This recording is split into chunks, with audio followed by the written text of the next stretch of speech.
to the channel, Chapters Create Character. I'm Legend Moore, and I'll be reading Chapter 8 of A Whale of the Wild. Enjoy the video! Chapter 8, Blood Cove. When Great Mother first told me of the Blood Cove captures, I did not sleep for days. I hunted up and down the islands for humans in the little dragonfly boats, secretly hoping to overturn one and steal their young. Mother and Great Mother kept to my side in those angry days. They did not scold me. They showed me their own anger. Together we thrashed our bodies against the skin of the sea. We tore apart giant kelps and shouted the names of our stolen family. I imagined how it would feel to break a dragonfly boat apart. I planned how I would seize the littlest human in my teeth and hold it.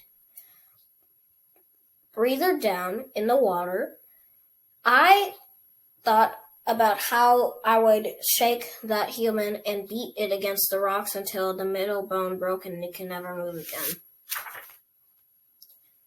I chose the cave where I would take it and leave it to be devoured by the eyeless toothy things that lurk in the bottom of the sea. I dreamed of a day when the cave would be full of bones. We went to the shore where the humans came to watch us travel. They sit on hillsides and perch on the rocks in reach of the water. Do they think that could take them? I said. Difficult to say what a human knows. Mother answered. They know how to hunt us, I said. I did not care how long ago the captors were.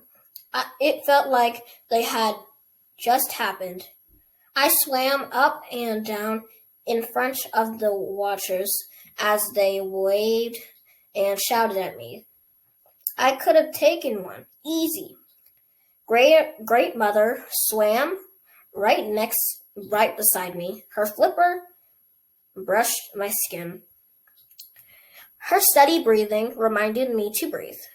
They are small, Great Mother said. True, humans have hardly a scrap of muscle or fat on them. No wonder they cannot swim or fly. A group of humans standing together caught my eye. They were small and three were tiny. Two were small and three were tiny. I swam right up onto them. A bigger human held the tiny ones by their grabbers. The smallest one of all was lifted into the spindly flippers of the largest one, almost as they were taking care of it. They chirped softly to each other. They do not have families. I said to Great Mother, how could they when they are so cruel?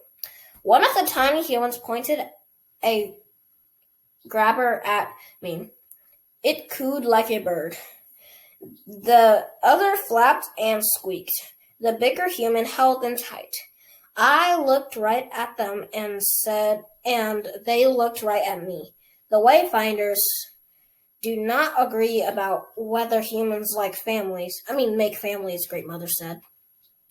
What do you think? I went out to deeper water and thought for a long time. When I came back to the rocks, some of the humans had gone, but the group by the water was still there, the same five. They still chattered to each other. They were feeding. The bigger human gave something tan and flat to the tiny one. It broke the flat thing into two pieces and gave a piece to the other tiny human. They put the thing in their mouths, even though it was not very wet, shiny, or fat, or wiggling. Clearly, these humans know nothing about good things to eat. No wonder they are so small. But they shared, even though they only had a little food. They shared just like us. I swam away that evening, still angry, still sad, but not so hungry for revenge. Capella's become stiff and cold in her ride across the sailor's sea. She is not heavy. I could carry her for the rest of my life. But the cold of her skin, her silence, it would break me.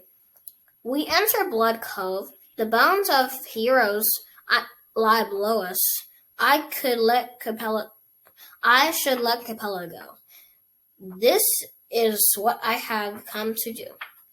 And yet my heart does not ache any less. Along the water's edge, I spy a human walking side by side with a smaller human.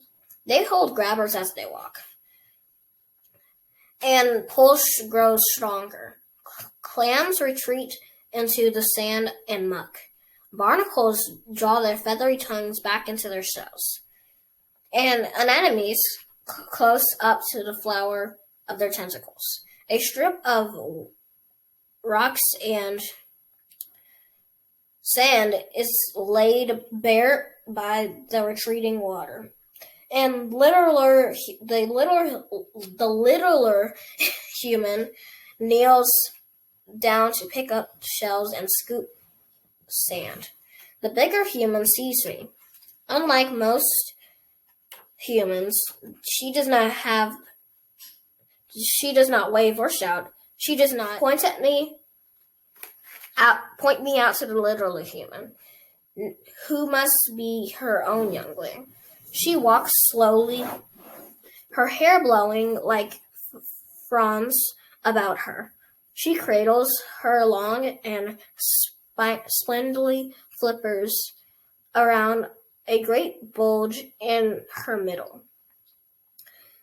Humans come in many sizes, but in all the colors from palest sand to deepest night. But I could have never seen up close a human with this middle bulge before.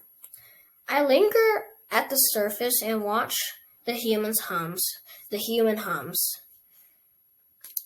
I have always assumed that they were egg-laying creatures like the birds who go ashore and to have their babies, but this human clearly has an inward egg. She stops, looks at me and my sister. She places a flipper over her throat. She walks slowly into the water, stopping only when the water reaches her middle bulge. Humans do not travel in the sea without a boat. They have nearly enough fat and cannot bear the cold. But this human is bearing the cold. Only a few body lengths of water lie between us, water and sorrow. I know the sea is changing. I can taste the poisons. I know they are hard for a baby to bear. But are poisons bad for all babies? Do they harm even human babies? Maybe not. The poisons leak out of human things and run off human places.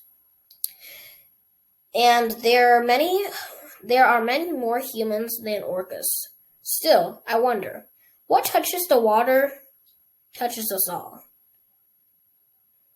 Mother says when something perplexing happens, watch the water always. Do not look away from what you do not understand. Sometimes in a heartbeat and sometimes in 100 seasons. But whatever touches the water will touch us all. Uncle Wriggle is not so chatty and not so wise. He only says, I am beside you. I will help. To my surprise, It is Uncle Wriggle's words that set my course now. Perhaps there is nothing more than all your strength. I should go to my family and bear my fears the best that I can. At least I will not be alone. So, in the end, I say nothing. And perhaps the human understands nothing. We spend a few heartbeats of our long lives at each other across the water. And when we turn away, not quite the same creatures we had been before. I go to the bones of the heroes and place my sister gently among them, their tall ribs forming a guard to stand around her for all time.